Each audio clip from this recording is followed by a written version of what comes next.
Welcome to Playing with Fire, the podcast for people who are ready to custom build their love. We're talking about non-monogamy, however you design it, as an individuation opportunity. Want to leave the default and make your life spectacularly you? You're in the right place.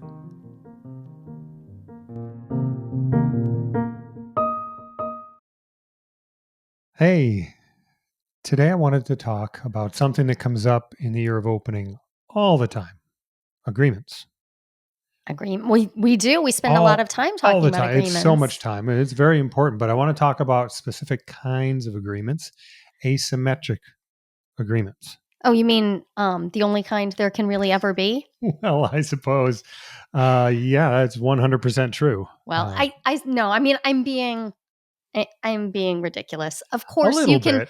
you can make agreements that are not asymmetric, but I think the longer I have been making agreements myself, the more I've come to question whether what an agreement is for, if not to account for the fact that we're quite different. And so our agreements have to be asymmetric. They can't be focused too much on keeping everything samesies, or That's right. there are issues that come up. So yeah, I love this topic. Yeah, me too. Which means we start right off defining terms. What is an agreement? Well, I mean, in the context of a relationship, an intimate or close relationship of any kind, I think there are two really important factors that make an agreement, which is one, that it's explicit, right? We can't, implicit agreements. I'm not sure you can say that's an agreement. Yeah, I'm not sure what We that can have is. implicit expectations, we can have implicit assumptions, but I'm not sure we could qualify that as an agreement, because if we're not being explicit, then I'm not sure I can consent to being in that. And Right. this gets tricky really fast, because of course we're all alive in a dynamic environment, and that means that stuff's changing, and so we of course have to make decisions sometimes that we don't have explicit agreements about. But Mhm. but for what you're talking about, I think it's important to name that agreements are explicitly communicated. Yes, They're I agree. explicitly communicated about. Because when I think of agreement, I think, okay, we are both Mm. committing to the same thing. And that's where it kind of breaks down with implicit things is how do we know it's the same if we haven't said what it is? Right. In other words, we wouldn't even know whether we're talking, like, Mhm. literally defining our terms the same. And so, right, we start off in trouble. Yep. The other thing that comes to mind is it needs to be mutual. So all the people who are being held to this agreement, all of the people who are collaborating on this agreement, deserve to have a say in the creation of it. I really believe in co-created agreements. And this does get a little tricky. And I think we should just have a sort of sidebar here that sometimes people are in power exchange relationships where they have explicitly exchanged power and allotted some of their personal power to someone else to make decisions for them. And that's done by agreement too. That's right. So the agreement phase needs to preempt. It has to happen before you hand over that power. And then from there, I would say that so you can have an umbrella agreement in which you agree to hand over, say, decision-making power about certain elements of life. Right. You hand over that power to someone else, but you still need to have the explicit, consensual, mutual agreement that happens that allows for that. Otherwise, again, I think we're playing fast and loose with the concept Right. of agreement. Yeah, and we're generally here talking about things in the context of relationships and non-monogamy. But this topic, I mean, we've run across this like the whole time, like non-monogamy or not. For example, who's in charge of the kids' schooling? Oh, sure. I No, we mean, just divided up. We talked about and divided up the responsibilities of life. right. And we ran businesses together. I mean, we We ran still are. businesses, and so This is who's a business that I own. I am the CEO and founder, but you currently work as operations director. And that is a role all by itself that has its own decision-making power, Yep. and yet we had to come to mutual agreement about what the decision-making power and what the capacity and scope is. Yep. So I think that, just talking about agreements, it sounds very dry, but I think it's actually a really exciting Oh, I think so too. conversation about power Mhm. dynamics and how we perceive each other. And to me, every time we have agreement based conversations, I learn more about you. That's what I was just going to say about the learning about each other and Yeah. myself. When we talk about agreements, yep, I absolutely learn about you, and I also learn about myself because I often don't really know what I want until I'm making a decision about it. And Mm. agreements, as you mentioned earlier, are kind of they're related to the decisions we make. I was just listening to a lecture by Murray Stein, a Jungian analyst who I respect quite a lot. And he was talking about how we don't truly know our values until we are forced to make decisions Haha, we all about them. And he was talking about in the realm of, identifying our core complexes and starting to make our inner world, our interiority really visible to ourselves, because it's Mhm. it's one thing, yeah, to say I value all of this. It's another thing altogether to say, yeah, now you have to prioritize. And, Yeah, and it really is a different thing. so Yeah. when we have these explicit conversations where we negotiate about what each of us wants, it also allows me to see you as a changing human. Mhm. And that's something foundational to the premise of our relationship that I really value, is that you allow me to change. And I mean, you've had an amazing, such a remarkable last 18 months of growth and change that Thank you. I can see it when I look at our written agreements. I can actually see the transformation that you've undergone during that time. And I don't think it would have been visible to me if we had been just having a conversation. A lot of times when people talk to me about agreements, they'll say, well, we're just in an ongoing conversation. Right. And I get it. I understand the temptation that is, especially if you live with someone, to just be in constant conversation about what's up in your relationships. But writing things down allows you to see the growth trajectory Yeah. that you're on, Yes, it and does. allows you to actually relate to these earlier versions of yourself and your partners in a different way. I've said before that writing is thinking, but writing is also this beautiful way to be able to honor and celebrate the changes. And yeah, the changes that you've made over the last 18 months are visible to me in that way. And in our power exchange agreements, the same thing, because we also play with power exchange, and I can see how different you are and how different you show up. And all of these things let me trust you in our relationship more, which makes it easier to ask for what I actually want, actually need, and trust that you'll show up and ask for what you need and what you want. And those are Yeah. core pieces of making agreements. And we're talking about agreements in general. Um, one of the benefits that I get out of it is not just learning what I want, but I've actually thrown my cap over the wall a couple times by writing down agreements. Describe what that phrase means. So the story of the picture I have is a group of school kids. I don't know why this is my picture, but it's a group of school kids, and they're like, "Hey, we're going to climb over that wall." It's like, "Oh, I don't think you can." And so one of them takes his cap, throws it up over the wall. It's like, "Well, I have to go over it now because if I don't come home with my cap, I'm going to be in big trouble." I think Uncle Colin used to tell us that story. Yeah. Did you hear it first from my Uncle Colin?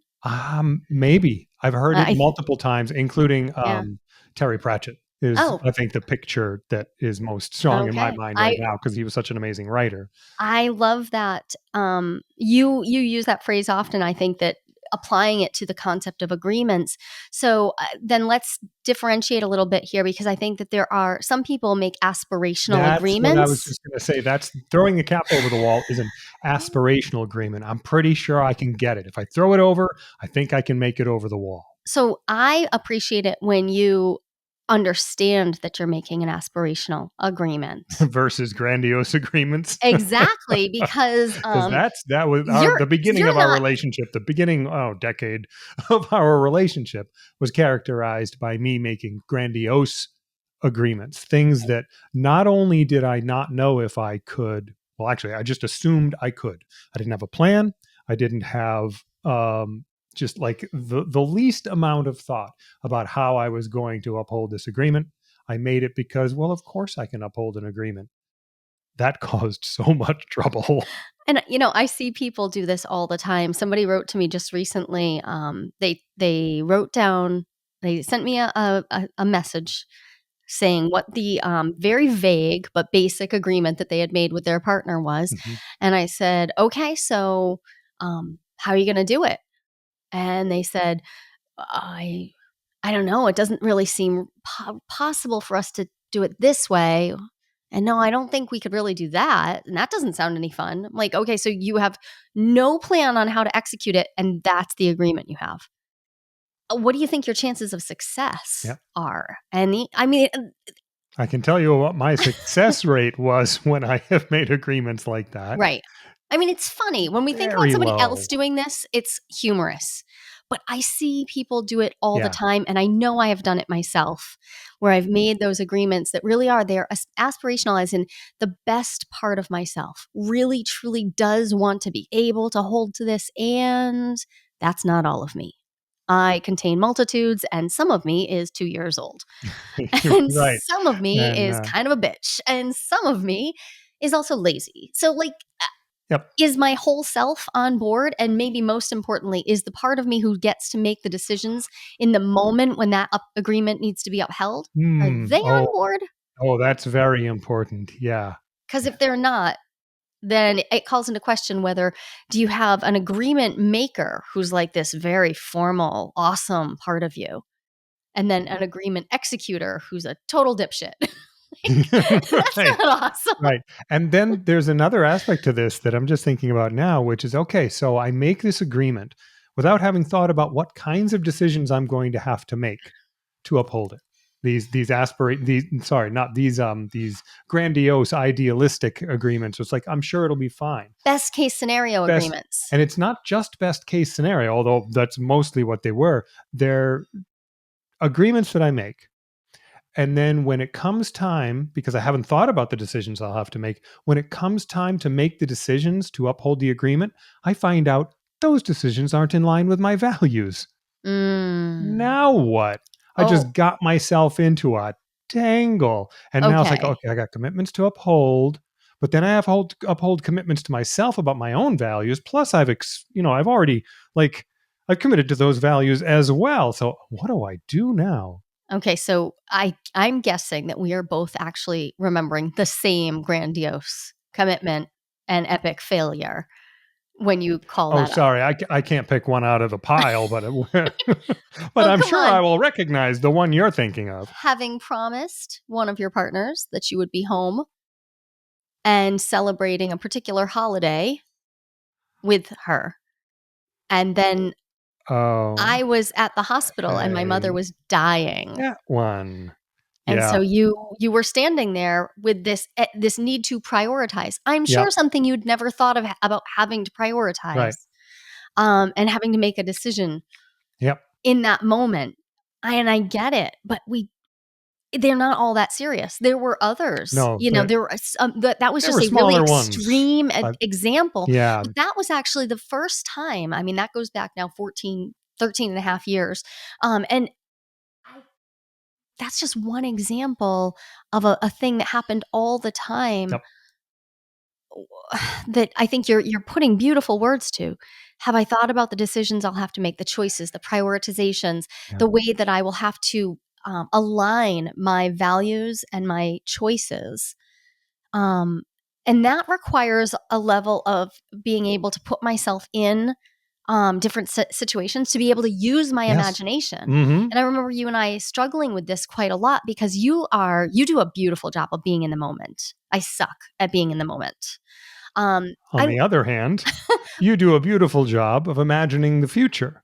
And I I'm suck at it. I'm really good at threat detection in the future and Yep. also at seeing my worst self in the future. I have, for whatever, for good or bad, I'm good at seeing, like, oh, I might have a migraine that day and I would feel differently. Or, oh, what if I'm feeling really selfish and jealous that day? How will I behave? I think that comes pretty naturally to me, and it lets me frequently not overreach. So I Mhm. appreciate your statement about, like, yeah, wanting to throw your cap over the wall, but yeah, that comes at potentially a big cost because your partners, your agreement partners, may be real damn sick of Yeah. you saying, "I got you. Yeah. I'm gonna Huh? do this. I'm showing Dude, you up." just dropped your hat into a volcano.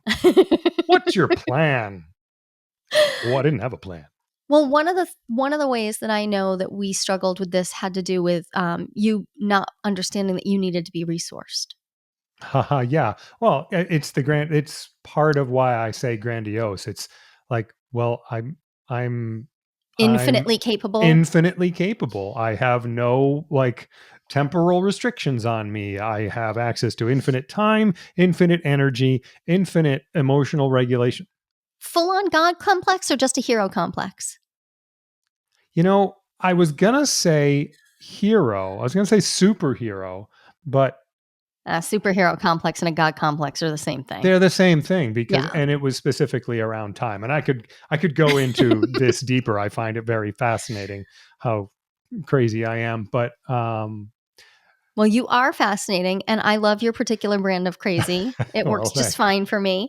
Aren't we all? So I agreements anyway. But Enough let's about go back me. to agreements.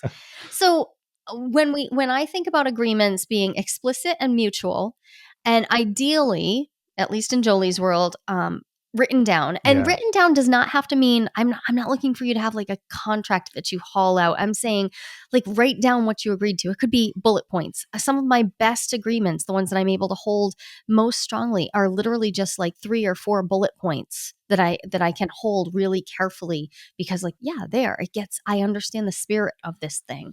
um but that brings us to a question of fairness in agreements, because if we're negotiating with another person or with multiple people, one of the traps I see people fall into all the time is, but aren't our agreements supposed to be fair? Oh, And yes. Hmm. um so let's just say I've got them, they're explicit and they're mutual and they're written down, yay. But if my agreements need to be fair, there's a bunch to tease apart here, because fairness is like, it's an interesting idea in general when I hear people pulling apart the nuances of the troubles they're going through. Yeah. Often at the center of those troubles lies hurt feelings around whether the agreements that they have made feel fair, and whether they're fair enough, or whether the way that they're being asked to allow for difference in their agreements, whether that's fair, and it's just not fair. These are the Hmm. kinds of words that I hear coming up, and I think it's worth doing a little etymology on fair, a Oh, little, yeah. or at the very least some definitions. Yeah, I mean, fair means a lot of things, but I think we ask this word to hold a lot for us when it comes to agreement Well, I making. was thinking about how we started off by saying it should be explicit. Needs to not be implicit so that we can both be aware of what we're agreeing to.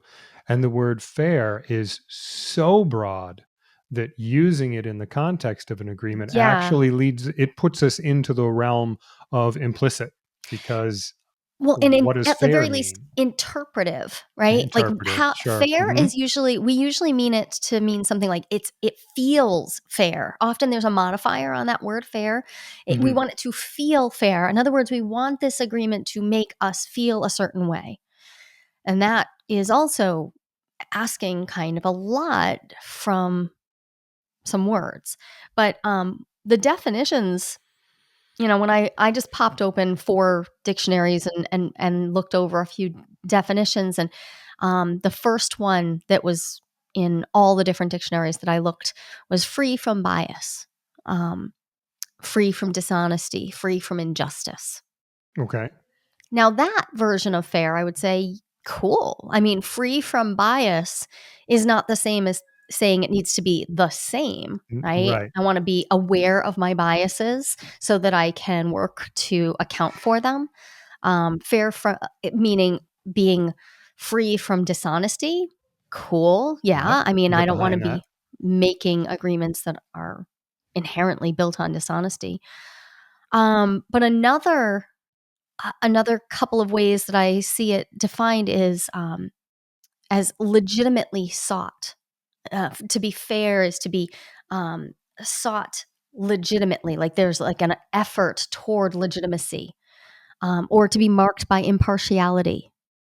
Um, and the Hmm. last definition, and I think this one's maybe the most interesting for this conversation, is free from self interest, prejudice, and favoritism.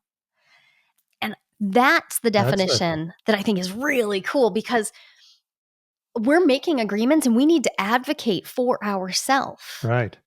So and I am the only one who can truly know my own needs, my wants, my boundaries, my bottom line requirements.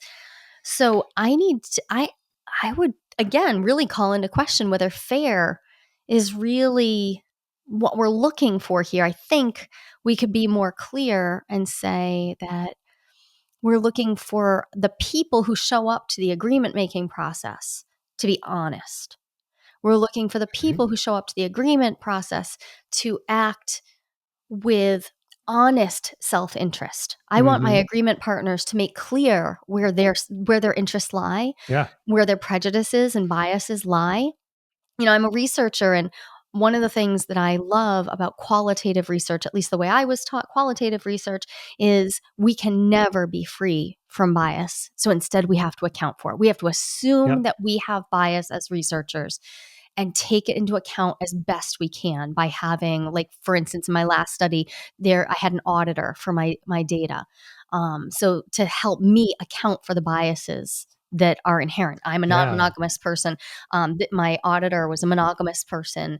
So just to help start Yeah. So dealing with that the fact that we're biased. that first definition of free from bias and free from dishonesty, dishonesty is way more important because you're not going to be free from bias, Right. but being able to be honest about it lets you have a conversation that can lead you to an agreement that is clear and explicit.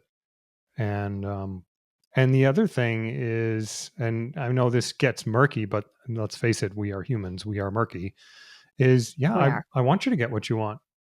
Like when I'm in agreement, making an agreement with someone I care about, I'm like, okay, well, what are you looking for? How can I help you get it?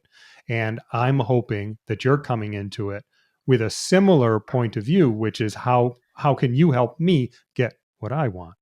Right. So collaboration, Mhm. um, now we're getting to the point that I think is most important. All And right. I think what we really set out to discuss today, which is that if we're collaborating on an agreement, so rather than seeing an agreement as an adversarial thing where I'm coming to the table with my self-interest at the heart of everything, and I'm going to advocate for getting all of my stuff, and you're coming Hmm. from your position, and whoever else we're agreeing, right? And there's an adversarial approach there. Instead, we're coming to the table, ideally holding yes, self-interest and other interest, and holding a tender heart for the fact that we're different people. We are we are different people. Here we are. We've Yeah. incarnated, we're here, we're present, and I am over here in this body, mind, soul, and you're over there in that body, mind, soul. And our inherent difference is what makes relation possible. And I Hmm. love that. I'm Yeah. so damn lucky to have gotten to do this. Um, but since we're individuals, there's difference between us. And difference means different needs, different wants, different likes, different trauma history, different recoveries, different identities. Do my agreements need to be fair as in same, or do they need to be fair as in accounting for the fact that we are different? And therefore they need They need to be asymmetric, sufficiently asymmetric to account for the fact that we are different. And the thing that we're trying to avoid with those definitions about avoiding dishonesty and avoiding bias and agenda, which is a word I put in there, but is avoiding abuse, right? So we want a Right. sufficiently asymmetric, but not abusively asymmetric Yeah. agreement. And that, it feels to me, it reminds me of the saying, the spirit of the thing, Hmm. right? Like Hmm. the spirit of an agreement that is asymmetric, as in it looks like, to an outsider's view, it might look like you get more and I get less of something. Right, but, like, what's the spirit of this agreement? Hmm. So, it makes me think of, so last year you took a break from dating, and you specifically, you chose that. I did not request it, I Yep. wasn't looking for it, you requested. If anything, I kept having to be reminded that you had said you were taking a break from dating, and I needed to not pressure you to be Right. out dating, Yep. or to be spending energy in that direction, and so, an outsider taking a cursory glance at our relationship from a distance might have seen that I had access to other lovers, other deep friendships, and you were kind of insulated at the time. You were spending a lot of time just on your own with Hmm. yourself. And it might have looked like I had more of something, but you wanted the thing you had, Yeah. and I wanted the thing I had. Yeah. And yet, it would also be possible, because I've seen it and I have felt it, it's happened before, to be in an agreement that is abusively asymmetric with almost the same outside look, That's right. where Yeah. one person um, doesn't feel comfortable with their partner dating. And so is like, no, I don't. Well, how about if you don't date for me? But since you're okay with me dating, I'll date. And now, yep, we get the same outside look where one of us is dating, one of us isn't, but it's not attending to the actual needs There it is. of the Right. people, except it also is. It is. It's attending. So in that scenario, if I'm the one who's like, yeah, I'm not really comfortable with you dating. So how about if you stay home because I have that need? And maybe you have a need for me to be calm. So you're like, okay, well, that meets my need for Jolie to be calm. And then also, I Jolie still has a need for more sexual partners, so Jolie's gonna go out and have more sexual partners, and so that meets Jolie's other need, and that meets Ken's other need for Jolie not to be grumpy because she doesn't have other sexual partners. Theoretically, some of your needs are being met, but that's a real dick move on my part. And That is and not cool. in order for someone to know the difference, they would have to come and actually talk to me about what my experience is of this. Like, And so, then you'd have to be able to admit and it. I have to be able to admit it. And I would too. In order to really dig into this, we'd have to really start to grapple with the fact that sometimes we want things that are, it's not just that they're not fair, they're not nice, they're not And kind. yeah, And yeah, fair is like miles away from kind. Like they have almost no relationship. yeah. One of the things that um I have struggled with is the use of the word balanced. A lot of times when people Hmm. have they're still trying to have these conversations about fairness, is they'll say, I just want balance. But again, this is why I find the word asymmetry to be helpful. Like, Hmm. yeah, well, if I mean, from a physics perspective, depending on the particular, if you had a fulcrum under a lever, right? Like, depending on where you move that fulcrum, you're gonna get a different balance spot. Yeah. And so a seesaw with a big kid on one side and a little kid on another needs to, you gotta move that pivot point over. We have to account for the fact that our asymmetries exist. Hmm. We have to we have to do stuff with them. I think that this takes such a, it takes nuance and a level of experimentation.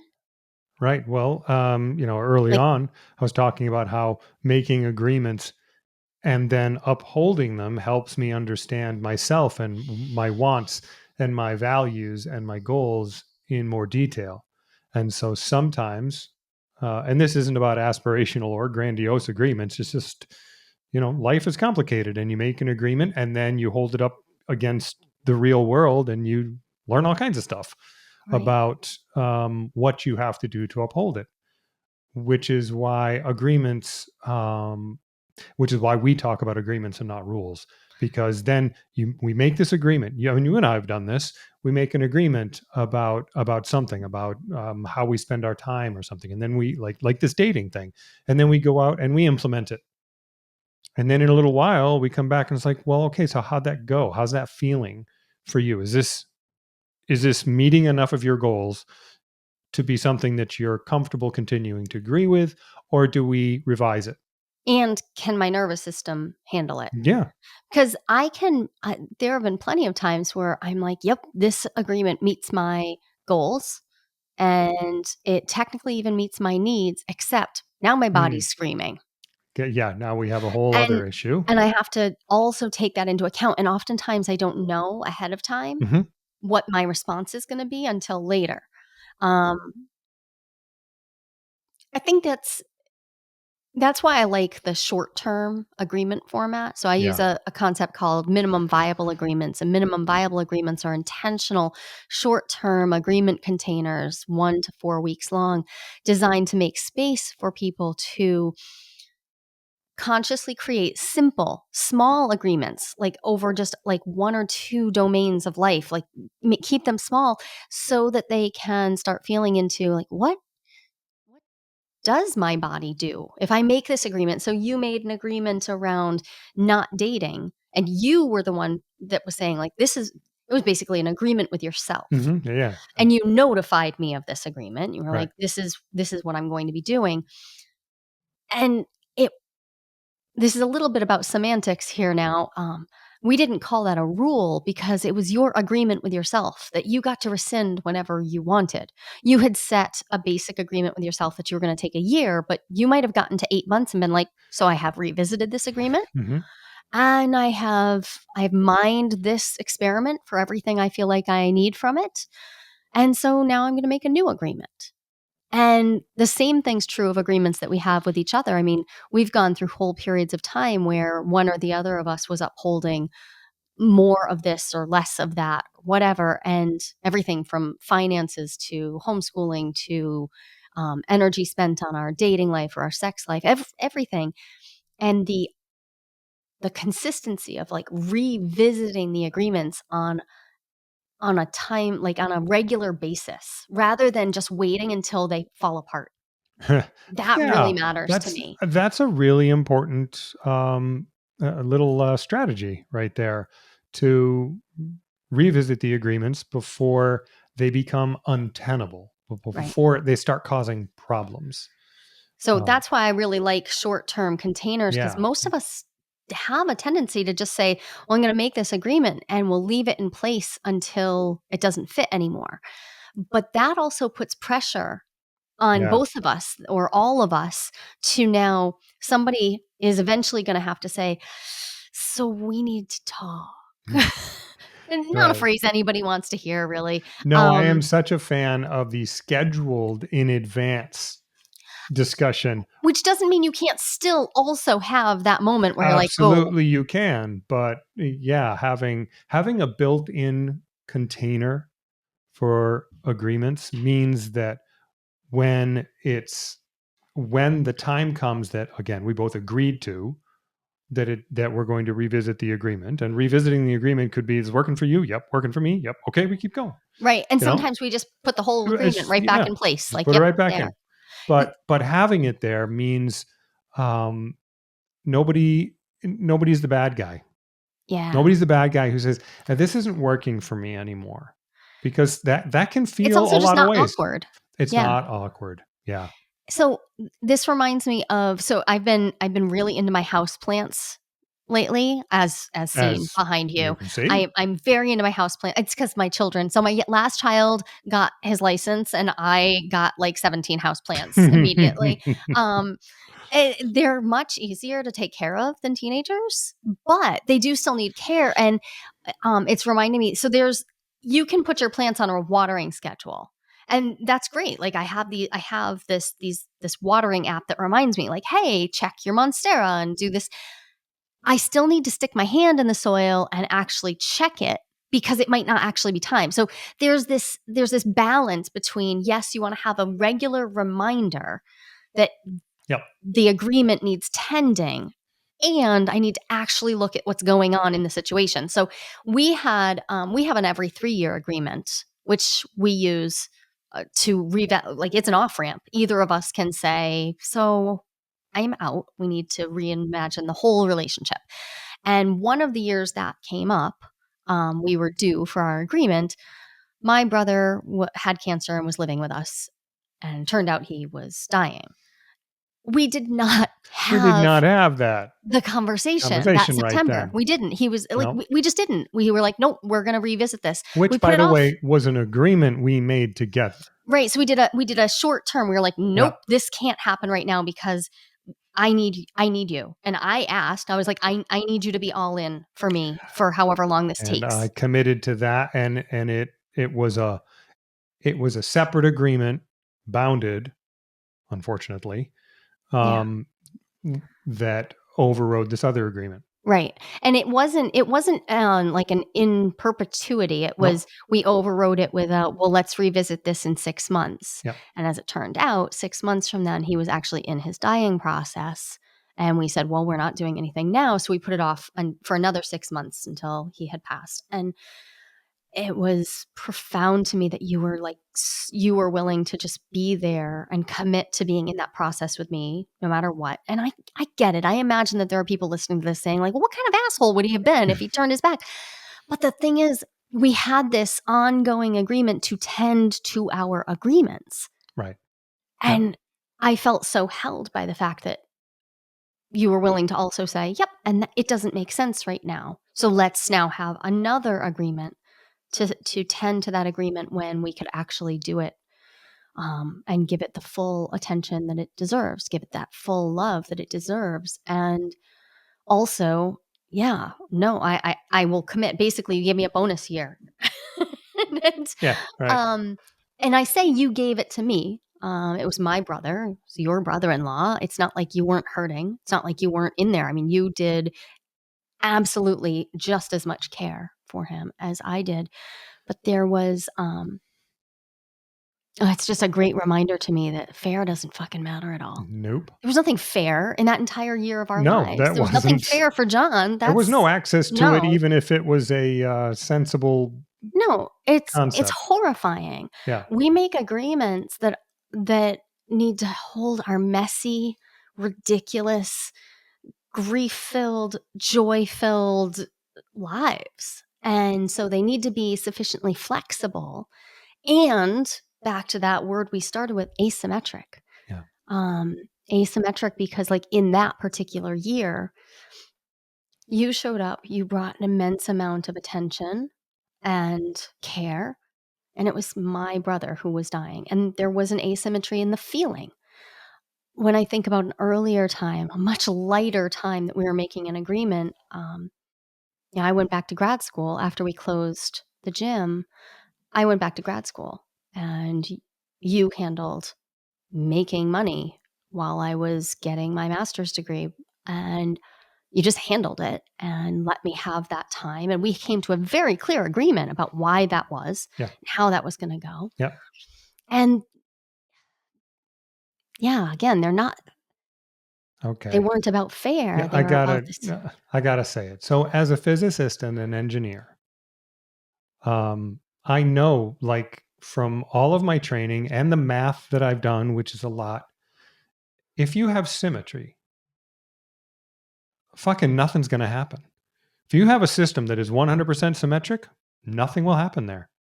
Nothing will change. Nothing will grow. If our universe had like, okay, let's Big Bang. Let's say that the Big Bang happened in a completely symmetric way. Nothing, we wouldn't be here. There would be nothing to happen.